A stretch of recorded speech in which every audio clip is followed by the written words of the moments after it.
I see folks still coming in, so hopefully you can hear us on the lapels. We got these just set up here. Thank you for all being here. My name is Dylan McDowell. I am the CEO of the National Caucus of Environmental Legislators, or NCEL.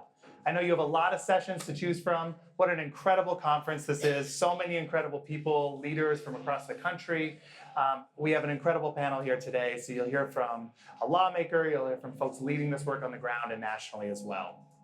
And we want to start by just kind of setting the stage and making sure we leave some time for our robust panel as well as discussion from the audience. I want to start by briefly introducing NCEL. So we are a nationwide network of over 1,300 state legislators across the country.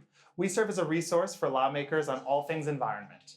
And you may know that lawmakers tend to be pretty under-resourced as a general rule. And there's no better example of that than here in New Mexico, as you'll hear from Representative Lujan shortly. New Mexico is a volunteer legislature. They don't get paid. Up until very, very recently, there was no staff support. And that is the rule more so than the exception. So more than 40 legislatures are part-time, many of which have 30 to 60-day sessions at the state level. Sometimes they share offices, sometimes they don't have an office, sometimes they share staff, sometimes they don't have staff. And so these are really challenging situations for lawmakers. At the same time, we see so much progress at the state level. We see state legislators leading on opportunities, and today we're going to talk about how states are leading on public-private partnerships and opportunities to leverage state investments, state programs, to help with things like outdoor access, to think about community development, and all these other areas that we all hold dear. I want to give some gratitude to the Native Americans of Philanthropy, to the NAP team for making space for this panel. NCEL's had a partnership with NAP for the last 2 years, and it's been really incredible to lead a state tribal learning series that we've been working on, both in person and virtual, to help lawmakers understand better ways of engaging with tribes, understanding opportunities around the policy landscape, and also just a foundational knowledge for them to take into their policymaking and into their community outreach. Through that work, we recently released a new toolkit, a state tribal environmental policy toolkit with NAP and NCEL. This toolkit is available. We have several copies printed in the back. And this is intended to help give direct, tangible examples of how states can work more effectively with tribes and where that's already being done. We're seeing so many really incredible examples from in the last couple of years, including here in New Mexico. And so we want to make sure we're lifting those up and providing those as a foundation for other states to build on. Today, we're going to carry some of that into our panel, and we also want to lift up a lot of really great examples here in New Mexico. We're going to hear about programs like the Outdoor Equity Fund, where the state has invested dollars and allowed for public and private investment to get thousands of kids outside. We're going to talk about things like the Land Water Conservation Fund, where the state has taken federal money and prioritized tribes and other communities that were not otherwise eligible to make sure that those programs are funded. So how can states actually use federal dollars in innovative ways? And then we're going to hear about this. What does it mean in this new landscape? We're at a time where there are federal cuts, there are threats to programs we all hold dear. So how do you collaborate more effectively? How do you work across communities? How do you work across states? How do you work across party lines? And so that's going to be the focus today. We have 3 great panelists. We're going to give each of them about 5 to 7 minutes to talk about their work and give some high points. We'll go into some facilitated discussion, and then we want to leave time for all of you to ask questions as well. So with that, I'm going to launch into some bios and a little mic feedback along the way. And so we'll do a bio, a panelist, a bio, and the panelist. That way it's all fresh, and you can really appreciate some of the incredible folks that we have up here and their accomplishments. We're going to start with New Mexico State Representative Tara Lujan. She was appointed in July 2020 and elected in November of 2020 to House District 48. She's quickly ascended to influential roles, including the House Appropriation and Finance Committee, House Government Elections, and Indian Affairs Committees. She was born and raised in Santa Fe, a mother of 2. She's driven by a commitment to equitably safeguarding New Mexico's future. And I'll note that Rep. Lujan has been an NCEL awardee recipient and works incredibly effectively across the country with lawmakers everywhere. So, Rep. Lujan, I'll turn it over to you. Turn off your mic. Good idea. Let's avoid that feedback. Whoa. I think I'm. There we go. Oh, well, good morning, everybody. Yes, I'm Representative Tara Lujan. I come from the city different, our capital city in New Mexico, Santa Fe, New Mexico. And if you get a chance in between getting out and about, I would recommend going up north and checking things out there, but also around our state too. And I'd even venture all the way up to Taos, New Mexico, which are more rural areas of New Mexico, where it's the landscape and everything is just gorgeous. And some of the things we're working on to really enhance what we're doing in our rural communities is working on the outdoor equity funding that we have, and that we started this venture in 2019, the year before I took office. And that was just the groundwork that we really strategized in how we were going to do this work. And I want to say it took the effort and working across the aisle and bringing everyone together to really get this done, because it benefits our entire state. With revenues of $3.2 billion coming into the state, that is phenomenal.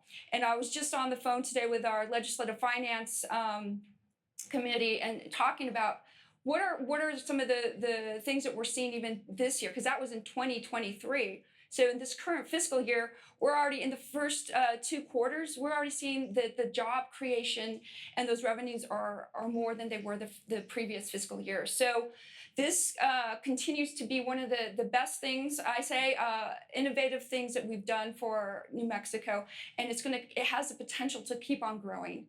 And I just want to say, thank you also to our federal government and our federal delegation on the House side with Congresswoman Ledger Fernandez, Congressman Vasquez, and Congresswoman Melanie Stansberry.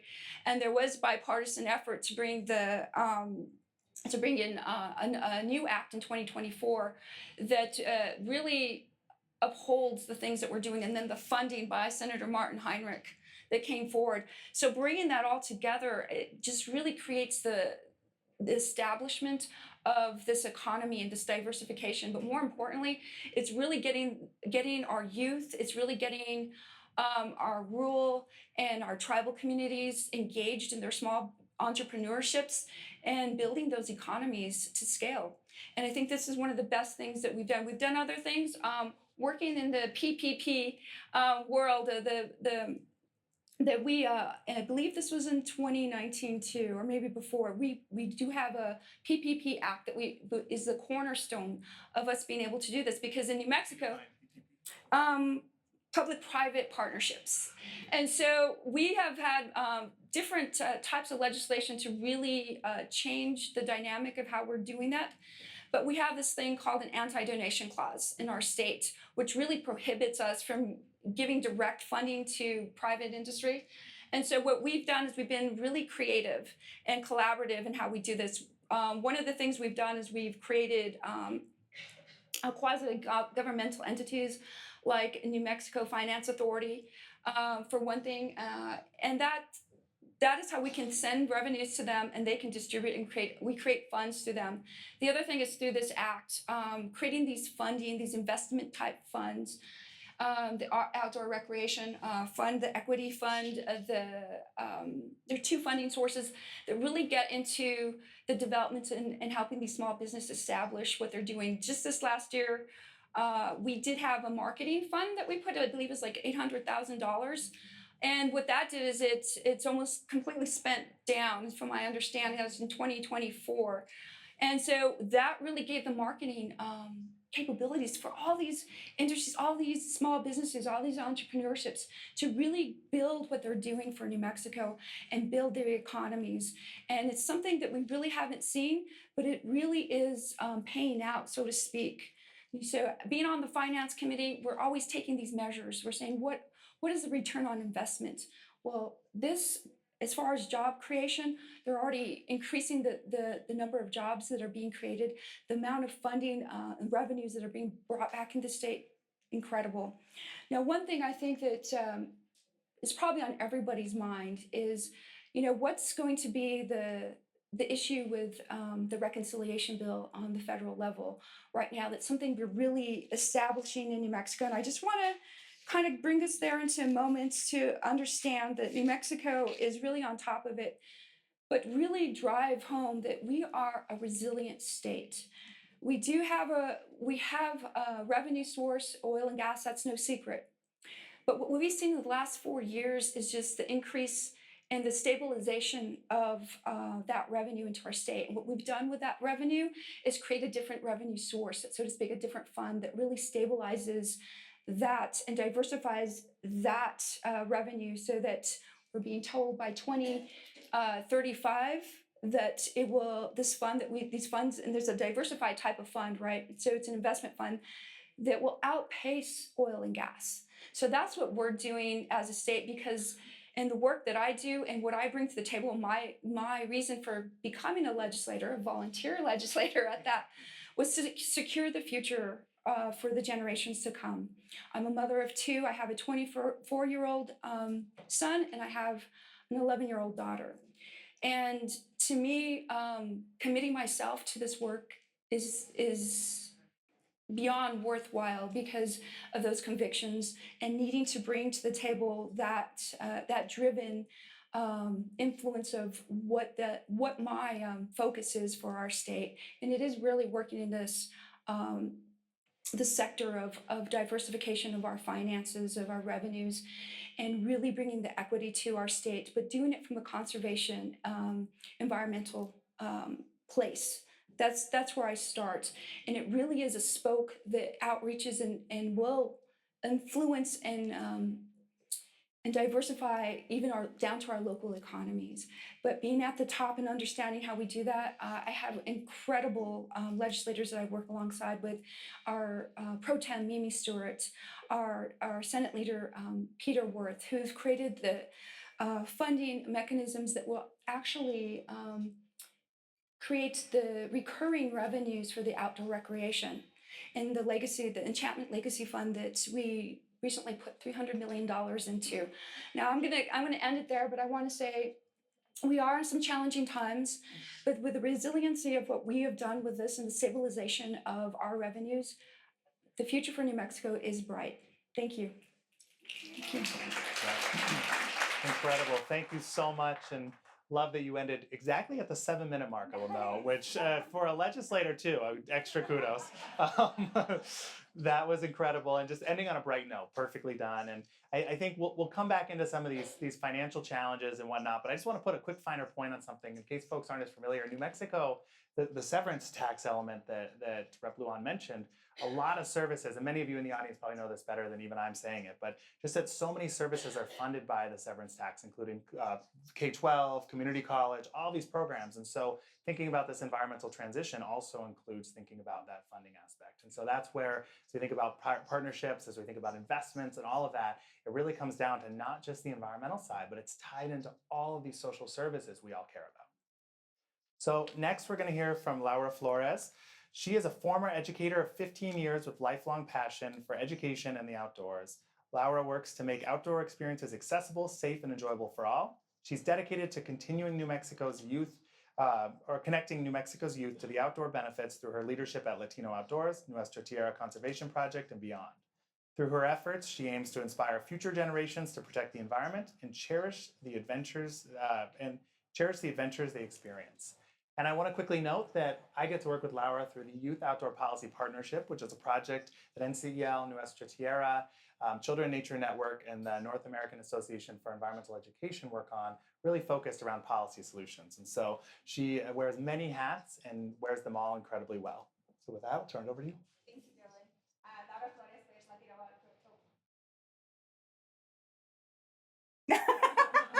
Can everybody hear me okay? Good. So great to have you all here today. I am also a mother of two, and so when we talk about outdoor equity, when we talk about outdoor access, this hits home, right? I want to make sure that our land is here for my kids, for their kids, for all of our future generations. I'd love for you to bear with me. I'm gonna tell a story the best that I can. I'm practicing my storytelling, and you are my first guinea pigs. It's 2019, and the New Mexico Outdoor Equity Bill has been passed. Community organizations are overjoyed and a little bit relieved to know additional funds could make their way back to backyard hikes, summer camping trips, acequia walks, essentially impacting youth in their community. But I want you to know the idea of outdoor equity didn't happen overnight. It's been years in the making with fearless leaders who believe outdoor access, culture, history, and access to the outdoors is a human right. So we've been fighting for generations for this. A story I've heard from my director at Nuestra Tierra, Angel Peña, said that he came, one night at the bar, he was talking to a couple folks and was like, how do I continue to get our youth outside? I'm taking them outside, but it's 5 kids at a time. It's, maybe every other month. How do we do this sustainably? How do we continue to get youth outside? So again, night after night, having those conversations with folks, and talking to legislators, making the connection, talking about the barriers, right? Sometimes people don't want to hear the ugly truths of what barriers takes us or prevents us from getting outside.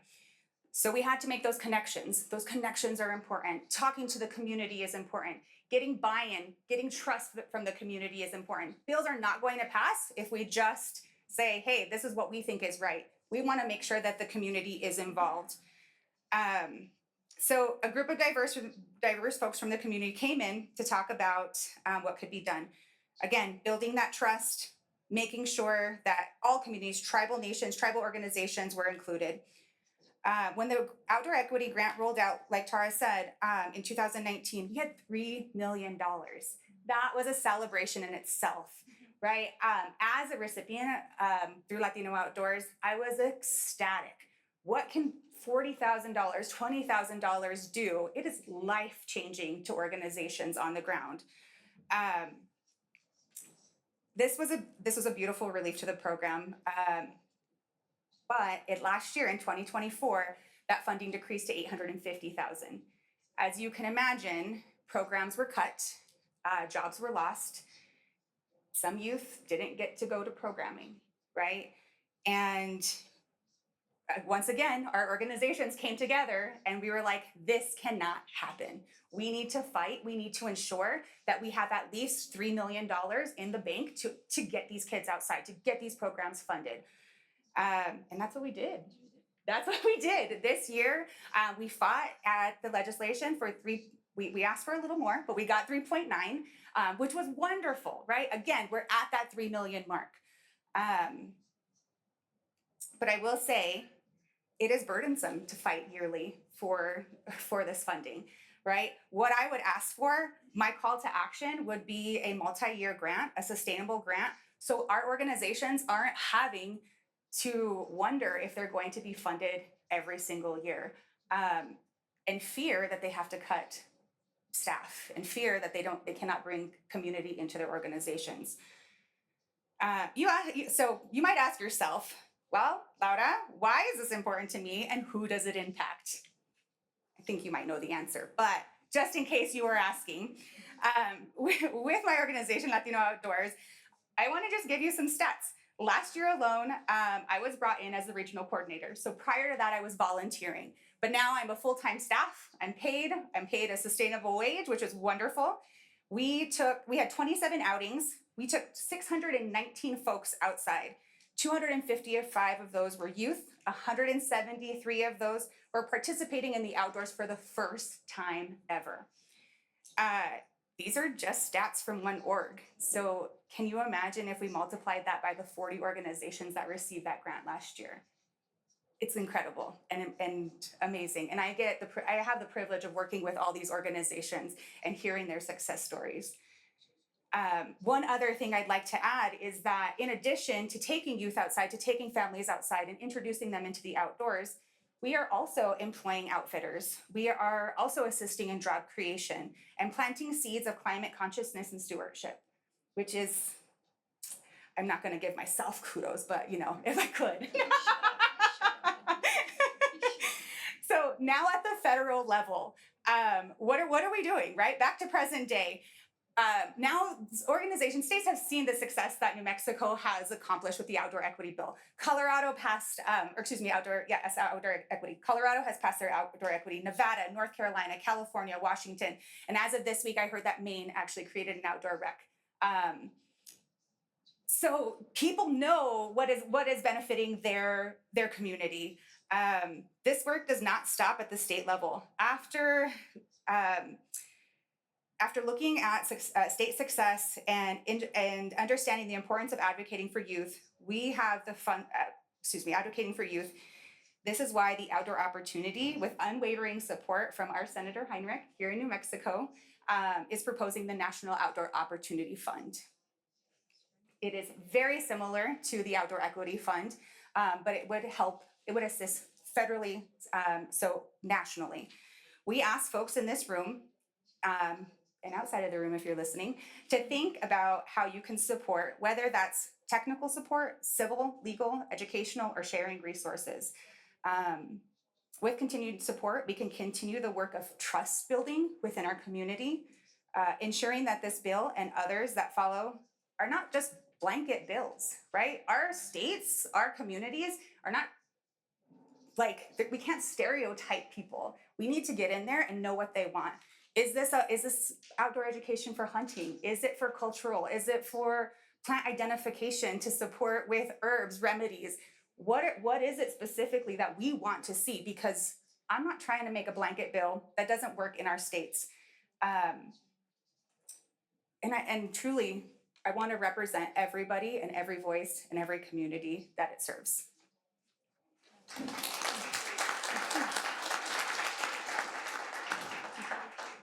You guys, this is the easiest panel I've ever moderated. You were 4 seconds shy of 7 minutes on the dot. I mean, I just have to say, incredible. Anyone that's moderated a panel knows this doesn't usually happen. So I am amazed. All right. I love, thank you so much for telling a story, because I think we all know stories are what move us, stories are what help push us into action, and with statistics are what make good policy, and with data. And so I think just one piece I want to add about the history of the Outdoor Equity Fund for folks that maybe aren't as familiar. So it was created as Laura mentioned, in 2019, and it was part of the Outdoor Recreation Office, and I think it's 17 or more states now have these offices. But one thing that New Mexico did is it was a no compromise situation. They were saying, we have to have the equity fund to have the office. And I think that's really important, because it's having those values front and center and saying that if we're going to do the Office of Outdoor Recreation, which Outdoor Rec is great, we need the equity piece. Yes. I think that's really, really important, and a huge kudos to everyone, including I'm sure folks in this room that worked on that. And then I also just want to note that one of the really innovative pieces in this public-private partnership aspect is allowing private funds. So when the first equity fund came out, there was everyone from the Wildlife Federation, REI, individual foundations, family foundations, individual contributors that helped put money in to make it a bigger pot. And so other states, North Carolina's equity work is starting with private investments first, and they're trying to leverage state, and so going the opposite way. And it really shows that if we have this shared goal, we can get creative with where the funding is. And then there's this next piece that Laura was talking about of making sure that funding's there year after year. But I just want to note that there's some really amazing things that started right here in New Mexico that I think other states are already following and that we can all take in as we think about those partnership models between philanthropy, states, and work on the ground. With that, I'm going to turn it over to Sarah Candelaria to round out our panel. And Sarah is the founder and executive director of Nature Niños, a New Mexico nonprofit dedicated to expanding outdoor access for youth and families through culturally grounded, community-driven programs. With a background in education, conservation, and family engagement, she works to break down barriers to nature and create inclusive, healing outdoor experiences. And I had a request from the translation service that we slow down a little bit. I'm trying to slow. I'm a fast talker. I think we're all the educator side of us, and I think we're all parents, and that also means that we're fast talkers, but we'll do our best to make sure we honor that as well. Sarah, over to you. Perfect, thank you. I just want to take a second to acknowledge some of the things Laura said. I know this isn't part of the panel quite yet, but she said she didn't want to pat herself on the back. I'll do it for her. She's amazing. She wears a million different hats, including sitting on the board for my organization too. So there's a lot of overlap in the work that we do and the support that we provide our community. And I just want to elevate her since she chose not to elevate herself. So I'm going to do it for her. So yeah, Sarah Candelaria. I'm the executive director and founder of an organization called Nature Niños here in New Mexico. I will start off by also saying I am a mother. I have 3 kids. My oldest son is 20, 15, and 12 are my kids. And it is part of the reason I do what I do, but deeper rooted in that, I think actually is the fact that I was raised in Hawaii. And I don't know if anyone in here is familiar with the culture, the deep rooted culture in Hawaii, but it's very similar to the work here in New Mexico as well. And so when I moved here 18 years ago, I felt automatically like I was at home. I already felt like I understood a lot of the inner workings of the community systems and how I could support by listening and being attuned to the needs and the barriers that our community face. Nature Niños was created back in 2019 as a program within the New Mexico Wildlife Federation. So it got its start in the world of conservation and not necessarily outdoor experiences and education. It was highly focused in hunting and angling. And as a woman in the field, I was able to field all these questions coming in from other women and from kids that found themselves in a nature nervous space, but might want to engage in those types of activities. And so we did it. We started doing some programming. We tried it out, tested the waters, listened to what the community needed, and fast forward, Nature Niños was born. That fast forward, you guys can all imagine the fast forward. It's not as easy as that, but it's been a struggle. But a lot of the things that were shared here today deeply benefited the culturally rich experiences that Nature Niños is able to provide in our community. Outdoor Equity Fund being one of them, right? We, as a small organization, relied heavily the first 3 years of our creation for this Outdoor Equity Fund. It's funding that just allowed us to breathe for a little bit and allowed us to spend time listening to the community, finding what barriers everyone was facing and making sure that we could help mitigate those barriers to the best of our abilities, keeping in mind that those barriers change all the time, right? It's an opportunity for us to stay connected in our community and make sure that we're continuously listening, continuously adjusting our programming, and continuously providing these opportunities that the community desperately wants. What kind of sets Nature Niños aside now that we're grounded in our own 501c3, now that we have our own space, now that we are able to kind of follow our own mission, is something that there are two things that we actively preach in the community. We are not a field trip. We have found here in New Mexico that one of our biggest barriers is mentorship in the community, making sure that these youth have people that look like them, that are born and raised in their communities, that have faced the same barriers that they're facing. And oftentimes, I don't need to say it, I'm not that person, right? I'm not from here. This is not the community I was born and raised in. And so intentionally hiring staff that can relate to the youth that we're working with, that can relate to the things that they feel and the spaces that they may feel like they don't belong in, and making sure we can elevate those kids. So 1, we're not a field trip. 2, we are very socially, emotionally driven. While I want these kids to go outside, and if anyone knows me in this space, which I'm looking around and I don't know too many familiar faces, fishing is my jam, okay? So I want all of these kids to love fishing. Trust me, I try to guide them down that path, but there are so many steps before that, right? There are so many steps. We're engaging with youth that live 5 minutes from the bosque here in Albuquerque and have never been. They are scared. What if I see a spider? What if there's a snake? All these nature nerves, right, that we have to learn to mitigate before we can try to get them to go fishing, right? And before we can get them to do all of these big adventurous things in the outdoors, they need a key adult in their community that they see on a regular basis. So we make sure that they have mentors that they see on a monthly basis, the same staff. That way they feel comfortable. They can ask those questions. They can feel like they can be guided authentically by someone who understands the barriers that they're facing. And the goal for us, really, is that we want these kids to feel like they can breathe when they're outside, right? That is the number one goal. We want them to dig their feet into the dirt, take their shoes off, and enjoy their friend sitting next to them. If that's all they get from an experience with us, oftentimes I say that's all. That's the best thing that they can get, right? Our kids are facing so many social, emotional hardships on a regular basis that using nature to really help bring them out is a beautiful thing. We get feedback from all over that is the key element that our educators in the schools that we work with, that our families are seeing our youth benefit from. And I don't have to tell many of you, but obviously if these kids wake up one day and say, I feel connected to this space, now they feel a meaningful connection to protect that space, right? And when they feel a meaningful connection to protect that space, we can then take them a step further in their journey within Nature Niños, making sure that we help guide them to elevate their voices. So a key element of Nature Niños is also making sure that we are very youth centric. Every project that we do, every outing that we have, every space that we work in has a youth voice attached to it, right? And not just behind the scene. It is intentionally done before we provide programming. We want kids on panels. I weasel my way in, trust me, and I'm a good weasel. I weasel my way in to all those spaces where people are in the room like this talking about our kids.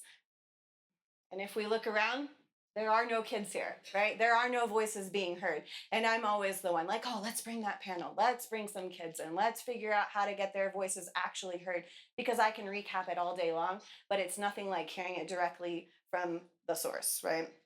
I'm afraid to go over the 7 minutes because they were so spot on. Yeah, I have one more thing. You got 30 seconds for me? Okay. I used ChatGPT to write my notes today. Okay, let's be real. And it labeled this. I have a secret sauce. That's what it said. I was like, I don't know how I feel about telling people there's a secret sauce, but the secret sauce is community collaboration, right? We don't do this alone. Obviously, Laura's on my board. We work with so many beautiful partners here in the state of New Mexico, and the secret sauce, and that's for everyone in this room too, because there is always a way for you to help. It does not have to be financially, like Laura brought up. There are many different ways for organizations to support organizations like themselves, and community collaboration is the secret sauce. Thank you, ChatGPT. Now you're done. Incredible.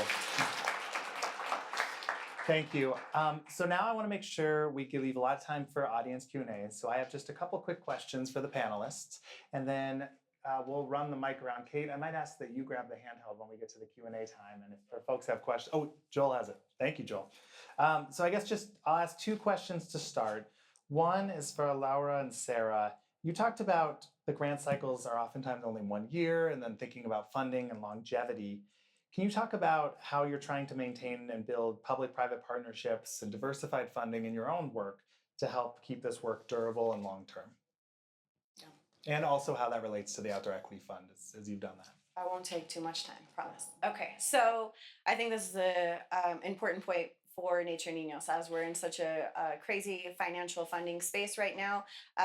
Diversifying is one of the most important things that we can do. But the beautiful thing about that secret sauce I spoke about earlier in community collaboration is that we have quite a few private businesses, not even foundations here in New Mexico, that are openly supporting outdoor equity recipients. They're donating 1% of their funding, 1% of their outdoor gear funding businesses directly back to outdoor equity recipients. And so there's a lot of coalitions that Laura and I sit on trying to find those out of the box ideas to make sure that that outdoor equity fund is long lasting, that we're not spending 3 months up at the Roundhouse every single year trying to advocate for this funding, right? While it's beautiful to hear those youth voices up there, it'd be nice to have a year in between to breathe, right? And so making sure that we're thinking out of the box and using those community partners that support us on a regular basis. We're using their gear, as Laura pointed out, that are openly willing to say, yeah, you're helping us, let us help you in return, right? So making sure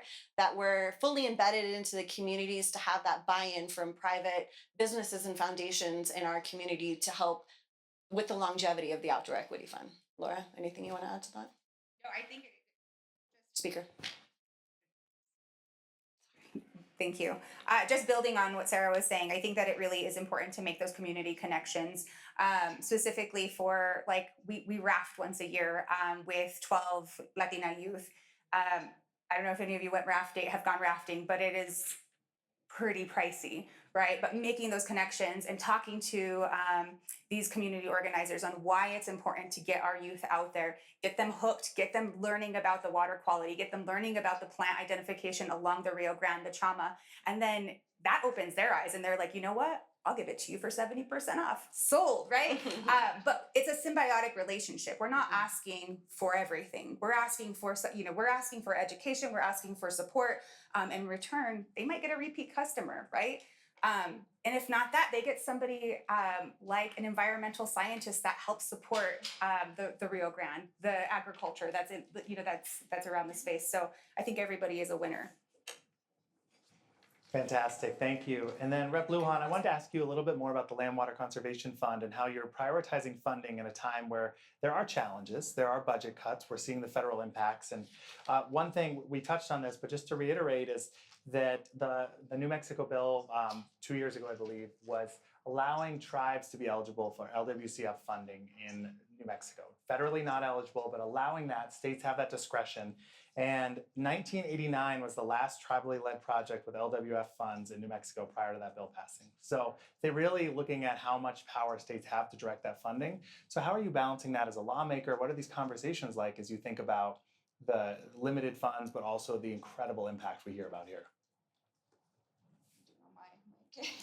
Thank you for that question. I think that this was a fund that was created, I believe, in like 1970s, and so it wasn't until recent years that we actually relooked at what this fund could do, and we put $8 million more into the fund really recently. I think this last year, and really amending what that fund looks like and what it needs to do, and that is exactly what you're driving at. It's reinvigorating, first of all. So we have some revenues, and because of the advocacy and those driven to come to the legislature, said, hey, this is where we need to make these changes. Because when we're looking at federal grants and federal funding and those sorts of things, or even state funding, we can't direct those revenues to go directly to the tribes and to what they do. But as a state, we can. And that was one of the things that we heard, and we said, this is what we need to amend, this is what we need to do for the states. And in these times where we're gonna see, I know I gave like a very hopeful outlook on what's happening from the federal perspective, but I wanna be quite honest, like we are being very considerate of what that's gonna look like for New Mexico. And it's going to take all of us really coming together to fortify what we are going to incentivize, and what we're going to focus on. The state has created a federal funding stabilization subcommittee to really look at those federal funds. But I'd say in this sector and what we're doing here, we saw, and this is my story, during COVID, and really not that long ago, I know if anybody can relate to this, everyone went outside. That was our release. That was our place of sanctuary, if you will, to find peace, to find a balance between what was going on and the behavioral health, intersectionality. And I think what we're hearing, we're getting our youth involved. We need to continue to move these dollars forward. And what we did for the state, this was one way we did this. But the other way is we did create that recurring funding stream, and the state is doing that right now. I mentioned the enchantment, the legacy fund, where we put in $300 million more, and part of that is for the recurring revenues to help to go out to these grantees. So it goes into a grant form, and I just wanted to give a couple of stats on that, if I may find my little stat information. So the outdoor trails to grant funding, we've given $26.6 million so far. And the outdoor equity fund, we've given out $6.5 million. And the marketing grant, which I mentioned earlier, was $846,000. What that means is that we're committed, and we don't want to see those revenues and those streams change, because we know that this is a huge benefit, and just the feedback that we're getting, the bang for the buck, if you will, is what we say in finance committee. But these are real measures that we are seeing, and we want to continue to fund those things. And through this fund, we said, hey, let's come back, let's revisit, because where we're seeing where there's inequity, the state can come back and say, no, we're going to amend it on our side and give matching funds to those federal dollars and leverage those funds. But we're going to do it with our language to make sure that it's equally distributed. And actually, it's actually going towards those that most need, and those rural communities, those established communities that need it the most. Thank you. Incredible, thank you. Joel, I'd love to move to audience Q&A with our last 10 or so minutes here and open it up to questions you might have for this stellar panel.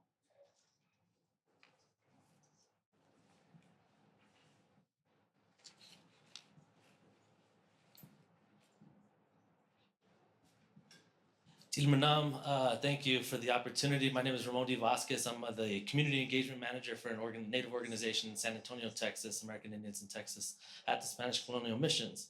A couple of big things. I don't know if anybody in this country could match or beat Texas, but Texas is, from what we've, the last numbers, of course, and has been for long history, has been roughly about 95% privately owned.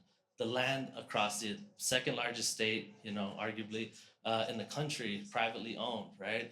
What are some strategies there that we might be able to work with, of course, a deeply red state to kind of really combat how to utilize that land differently or push against, big business, big corporations who own most of that land.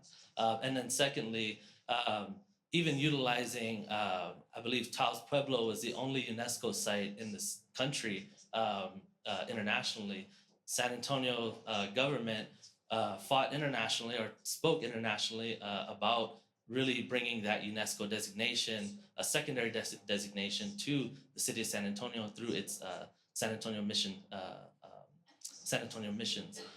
making that secondary UNESCO site. They got that designation a couple years ago. Even leveraging opportunities like that, what are some strategies maybe that we can utilize this space of not just environmental availability, right, and land availability, but also this type of international collaboration or connection to this UNESCO heritage site. So. Thank you for that question. I think that's really significant right now when we're looking at what's happening federally. And what the initiative that the current federal administration has taken on to take our federal lands, right? So one thing I did read up on just yesterday, and is an article addressing that, is to give first right of purchase to the state. Now, I can't speak for Texas, and I understand the problem that they have there, but what we have in New Mexico is really what we call like a checkerboard demographic of our tribal lands, or BLA lands, our federal lands, our state lands.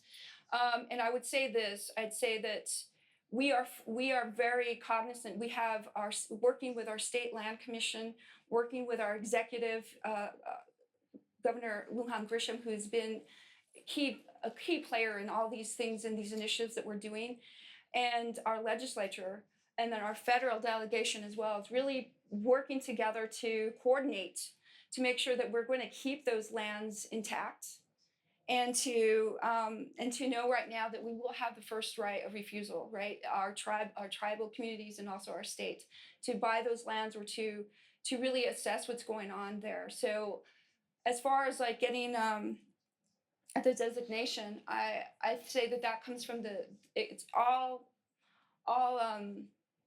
politics and everything are local, and it's those local entities and it's our local communities that are going to come together to really fortify what they want to do and how they want us as a legislature to really move forward with any kind of policy. But in order for designation, I believe that is really there are federal guidelines, and we can give some support, and the executive and the governor's office can also do that as well.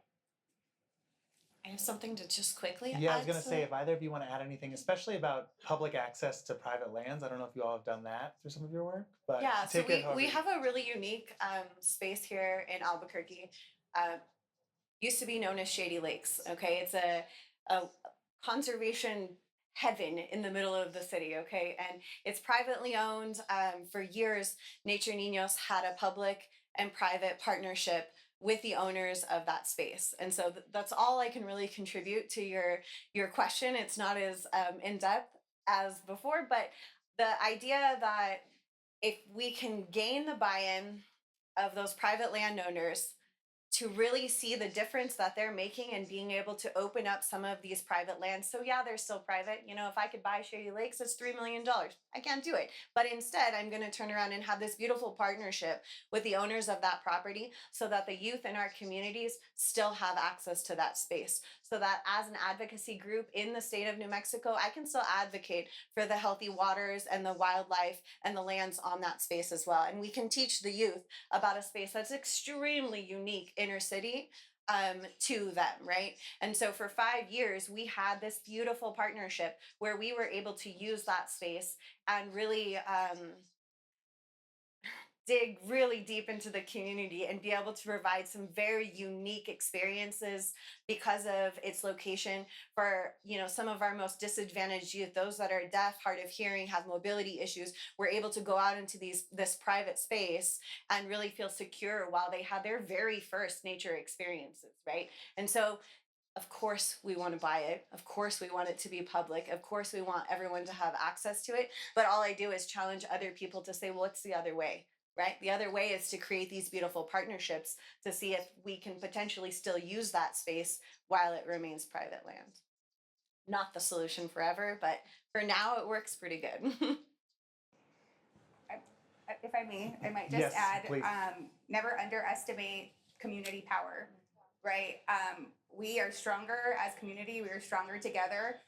And if you want to see real change, take those people to the Capitol, take them to the Hill and have them fight for what they know is right. And if that means buying land back, then let's do it. But be powerful, be strong, hold your ground, and know that community is there to support you. Thank you so much. I am getting the signal that we need to wrap up, unfortunately, and apologize that we didn't have a little more time for Q&A, but I will say that our incredible panel will be around, and I think all of you are going to be able to stay for at least a little bit. So hopefully as we wrap up here, folks are able to come up here, say hello, ask some of those follow-up questions. You can see there's just such deep knowledge in all three of these individuals, these leaders, of the work that they're doing and the examples that's really centered here in New Mexico. And just flagging again that we do have the NCL resources, including something we created with the help of our partners here at Outdoor Opportunity Legislative Toolkit, highlighting the Outdoor Equity Fund and similar models in other states. So those will be in the back. My colleague Grant, if you want to raise your hand, is an expert on this as well. And then my colleague Kate, who moved around. There, it's Kate. And so talk to any of us if we can be of assistance. Thank you again to all of you for choosing to spend your time with us today. And thank you to this incredible panel.